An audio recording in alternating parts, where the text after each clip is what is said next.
नमस्कार, मैं कृतिका V24 तास की हिंदी बुलेटिन में आपका स्वागत है। एक नजर डालते हैं हेडलाइंस पर। नागपुर मंडल द्वारा तैयार रोबोट उस्ताद ट्रेनों के डिब्बों को अल्ट्रावायलेट किरणों के जरिए साफ करके देगा। चेहरे पर मास्क नहीं लगाया तो इसके बाद रेलवे की टिकट नहीं मिलेगी। 3 युवकों ने एक फर्नीचर व्यापारी पर चाकू से किया वार। अब खबरें विस्तार से। कोविड के बढ़ते असर के बीच मध्य रेल मंडल ने ट्रेनों से इसे खत्म करने के लिए नई तकनीक इजाद कर ली है। नागपुर मंडल द्वारा तैयार रोबोट उस्ताद अब यार्ड में आने वाली ट्रेनों के डिब्बों को अल्ट्रावायलेट किरणों के जरिए साफ करके देगा, ये जानकारी मिली है। बताया गया है कि उस्ताद 1 के जरिए हाल ही में चली स्पेशल ट्रेनों में इस रोबोट से काम किया गया है। इसी के साथ उस्ताद 2 भी तैयार किया जा रहा है, जिसकी रेंज अधिक बताई गई है। मध्य रेल मंडल प्रबंधक रुचा खरे के मार्गदर्शन में ये कार्य किया गया है।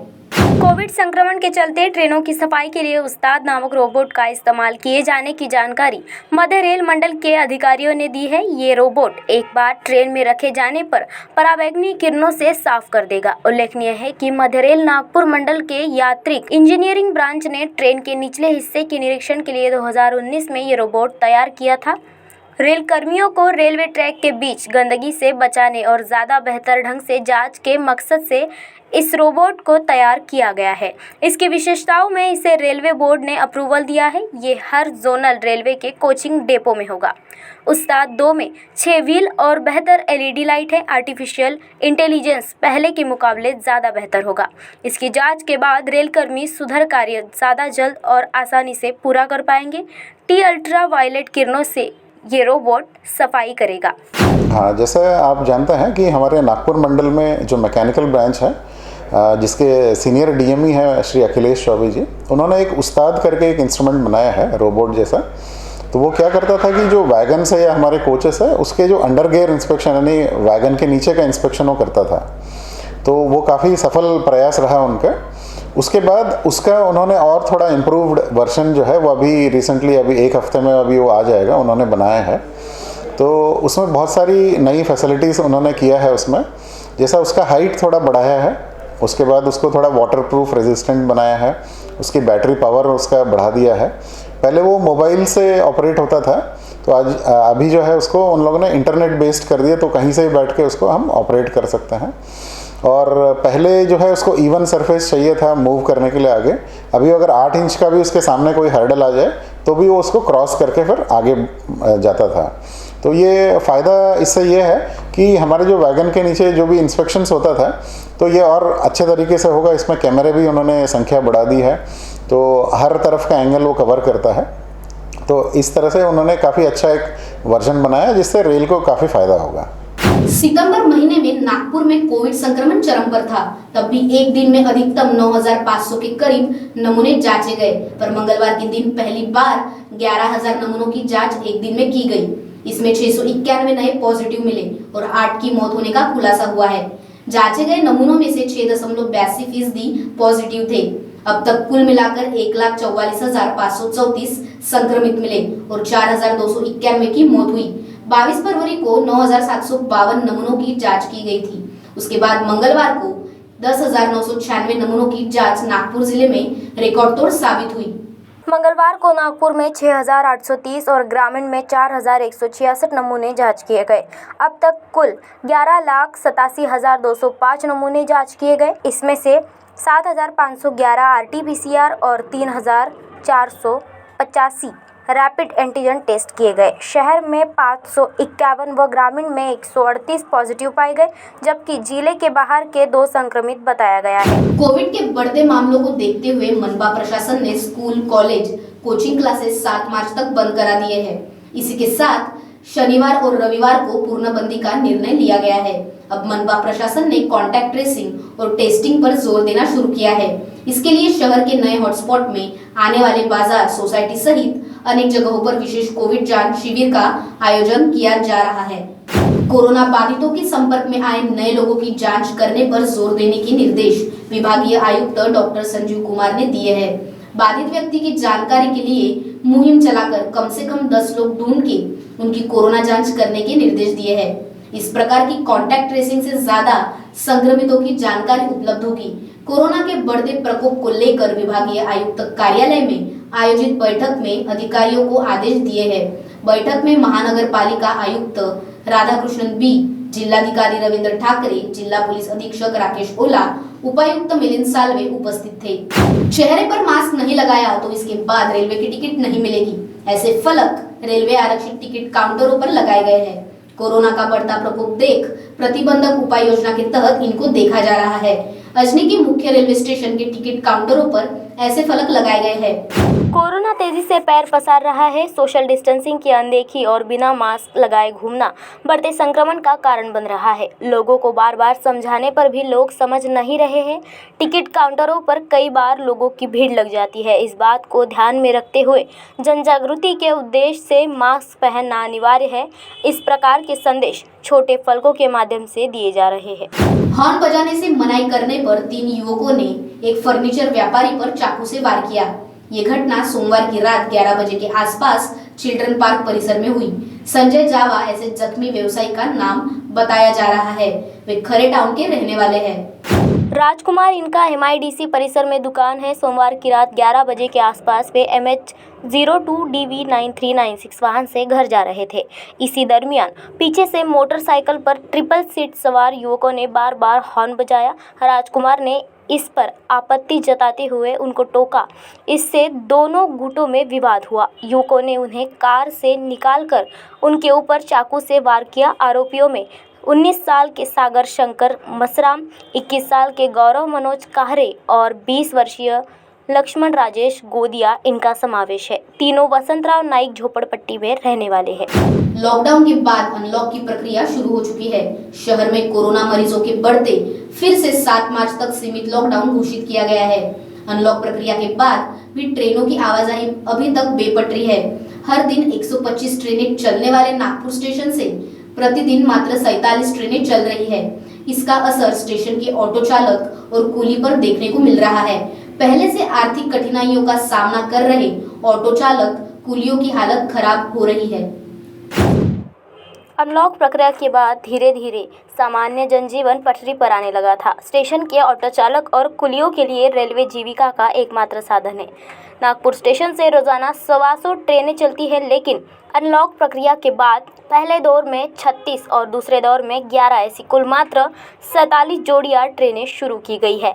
ये सब ट्रेनें कोविड स्पेशल के नाम से चलाई जा रही है और सभी लंबी दूरी तय करने वाली ट्रेनें हैं।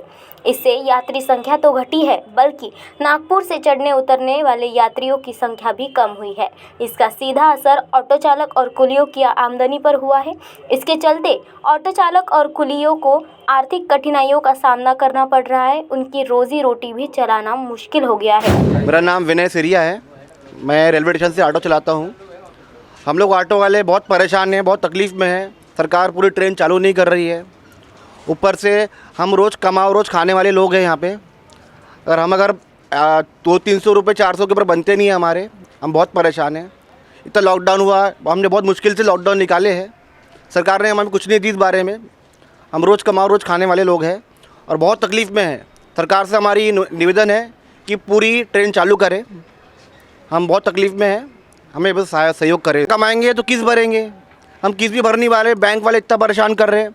इसमें हमारे को गवर्नमेंट ने बोली थी कि लॉकडाउन के समय हम आपसे पूरा माफ़ करेंगे किस्त को। कोई किस्त माफ़ नहीं करी। बेचारे गरीब लोग बहुत परेशान हैं। कई लोग की ऑटो सीज हो गई यहाँ पे। इसके लिए सरकार हमको कोई मदद नहीं कर रहा। वो गुंडागिरी कर रहे हैं, हमारे स्टैंड से आगे गाड़ी उठा रहे हैं हमारी। मेरा नाम रियाज काजी है। हम लोग रेलवे स्टेशन से ऑटो चलाते हैं और ये जो किस्त का इंस्टॉलमेंट, एक तो ट्रेनें पूरी तरीके से चालू नहीं है, सब कोविड स्पेशल के नाम पे चल रही है। गिने चुने पैसेंजर निकलते हैं और ऊपर से कंपनी वाले जो है, जब हमारे ऑटो जो स्विच कर रहे हैं वो बहुत ज़्यादा मनमानी हो रही है कंपनी के तरफ से। बस उसमें थोड़ी हमारे को माफ़ी चाहिए थी कंपनी के तरफ से। बस यही निवेदन है कि हम ऑटो चालकों का सब ध्यान रखें थोड़ा। और पेट्रोल जो 100 रुपये तक चले जा रहा है, आज सेंचुरी मार रहा है, उसमें भी हमको बहुत तकलीफ़ हो रही है। कैसा चला है, क्या चला है, सब समझ में आ रहा है। देखिए सरकार से ये निवेदन है कि इसमें कुछ सहायता करे और ऑटो चालकों पे विशेष करके ध्यान दे और पूरी ट्रेनें चालू करे। लॉकडाउन जब से लगा है, जब से हमारी हालत बड़ी खस्ता है। पहले तो बिल्कुल पूरी तरीके से बर्बाद थे, और अब जब बीच बीच में अभी भी 2 दिन पहले अनाउंस हुआ है कि लॉकडाउन लगेगा, तो पैसेंजरों का आवागमन बिल्कुल कम हो गया है। ट्रेनें अभी पूरी तरीके से चली नहीं हैं, चल रही हैं वो भी काफ़ी खाली चल रही हैं। पैसेंजर ट्रेनें बहुत सारी बंद हैं, और ट्रेनें नहीं चलने से, पैसेंजर के नहीं चलने से हमारी ज़िंदगी है जो पूरी तरीके से बेहाल है।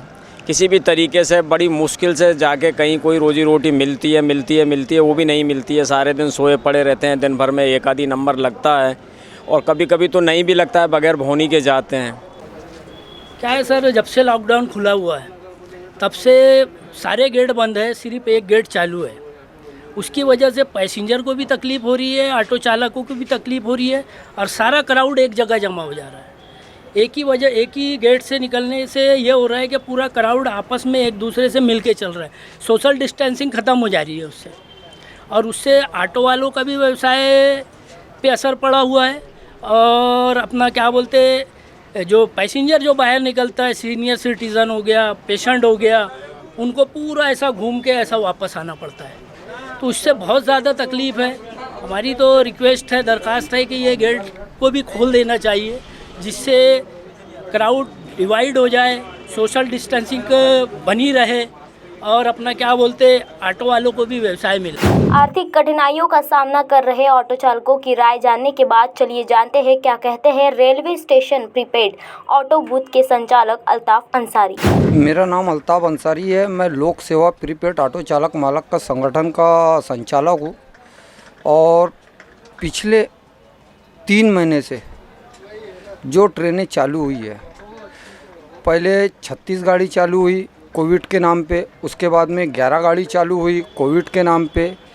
आज पूरा भारत देश खुल चुका है, उसके बावजूद भी केंद्रीय गवर्नमेंट टोटल गाड़ी चालू क्यों नहीं कर रही है? क्योंकि गाड़ी चालू नहीं करने से आने जाने वाले प्रवासी को काफ़ी दिक्कतों का सामना उठाना पड़ रहा है। ऐसे में होता यह है कि वो जो रिजर्वेशन कराते हैं, वो रिजर्वेशन उनको मिलता नहीं है। नहीं मिलने के बावजूद वो जाते हैं बस की ओर, और बस वाले उनसे मनमानी तरीके से भाड़ा लेते हैं।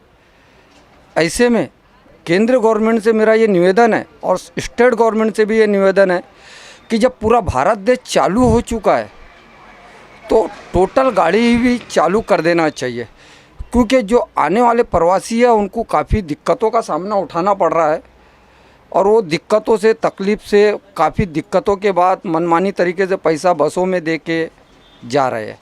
ऐसे में भारत गवर्नमेंट से ये निवेदन है मेरा कि वो पूरे हिंदुस्तान भर में सभी गाड़ियों को चालू कर देना चाहिए।